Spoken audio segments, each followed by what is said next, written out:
বিশ্বকাপে নিজেদের প্রথম ম্যাচে শুভ সূচনা করেছে আর্জেন্টিনা।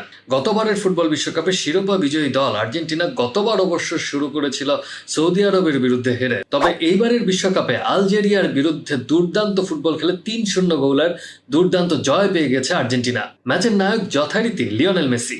লিওনেল মেসির অসাধারণ ফুটবল নৈপুণ্যে দুর্দান্ত একটি জয় পেয়েছে আর্জেন্টিনা। ম্যাচ জুড়ে আসলে প্রতিপক্ষের উপর আধিপত্য বিস্তার করেই জয়টি ছিনিয়ে নিয়েছে আর্জেন্টিনা। দলের কোচ লিওনেল স্ক্যালোনি এই ম্যাচের একাদশ সাজিয়েছিলেন ৪-৪-২ ফরমেশনে। যে দুইজন ফরওয়ার্ডকে নিয়ে আর্জেন্টিনা দল সাজিয়েছিল সেই দুইজন ফরওয়ার্ড হচ্ছেন লিওনেল মেসি এবং অন্যজন ছিলেন লতারো মার্টিনেজ। তবে আর্জেন্টিনা দলের পক্ষে গোলের মুখ আর কেউ দেখেননি, একমাত্র লিওনেল মেসি প্রতিপক্ষের জালে গুনে গুনে ৩টি গোল করেছেন। এর মাধ্যমে বিশ্বকাপে লিওনেল মেসির গোল সংখ্যা দাঁড়ালো ১৫টিতে।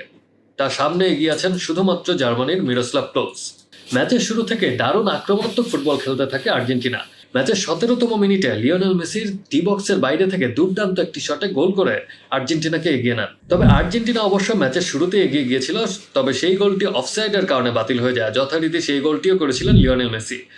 অবশ্যই কিছুক্ষণ পর আলজেরিয়াও একটি গোল পেয়ে গিয়েছিল, সেই গোলটিও অফসাইডের কারণে বাতিল হয়ে যায়। প্রথমার্ধে দুই দলই আরও কয়েকটি সুযোগ তৈরি করতে পারলেও শেষ পর্যন্ত কোনো দলই আর গোলের সংখ্যা বাড়াতে পারেনি, তাই ১-০ গোলের ব্যবধান নিয়ে প্রথমার্ধ শেষ হয়। ম্যাচের দ্বিতীয়ার্ধে আরও ভয়ঙ্কর হয়ে ওঠেন Lionel Messi.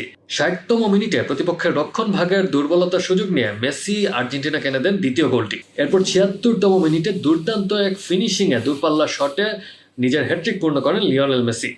Lionel Messi hat-trick পূর্ণ করার পর অবশ্য লিওনেল স্ক্যালোনি তাকে তুলে নেন। এটি অবশ্য ছিল লিওনেল মেসির বিশ্বকাপে প্রথম হ্যাট্রিক। ম্যাচে অবশ্য আলজেরিয়া ৫২% বল নিজেদের পজিশনে রেখেছিল, তবে আর্জেন্টিনা দল রাখতে পেরেছিল ৪৮% বল। তবে কাজের কাজটি কিন্তু শেষ পর্যন্ত আর্জেন্টিনাই করতে পেরেছে এবং আর্জেন্টিনা বেশ দলীয়ভাবে যে বেশ বোঝাপড়ার সাথে খেলতে পারছে সেটি প্রথম ম্যাচেই বেশ ভালোভাবেই পরিস্ফুটিত হয়ে উঠেছে। এছাড়াও গোলমুখে তারা বেশ কিছু ভালো আক্রমণ করেছে। গোলমুখে মোট ১০টি শট নিয়েছে, এর মধ্যে জিদান পুত্র লুকা জিদান ৩টি দুর্দান্ত সেভ করেছে, না হলে হয়তো বা আর্জেন্টিনা আরও বেশ কয়েকটি গোল পেতে পারত। আর্জেন্টিনার ৫৬১টি পাসের এগেনস্টে কিন্তু রিয়াদ মাহরাজের আলজেরিয়া ৬০৯টি পাস নিজেদের মধ্যে বিনিময় করেছে। বেশ গতিময় ফুটবলই আমরা এই ম্যাচে দেখতে পেয়েছি, তবে শেষ পর্যন্ত কিন্তু বিজয় নিয়ে আর্জেন্টিনা মাঠ ছাড়তে পেরেছে। তাই প্রতিবারের মতো অন্তত এবারের বিশ্বকাপের শুরুটা তাদের খারাপ হয়নি। এবারের বিশ্বকাপের শুরুটা বেশ দুর্দান্ত হয়েছে আর্জেন্টিনার জন্য।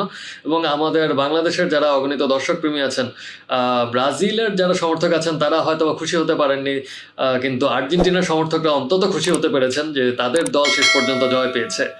ধন্যবাদ সবাইকে সাথে থাকার জন্য। ম্যাচটি কেমন লাগলো জানাতে পারেন।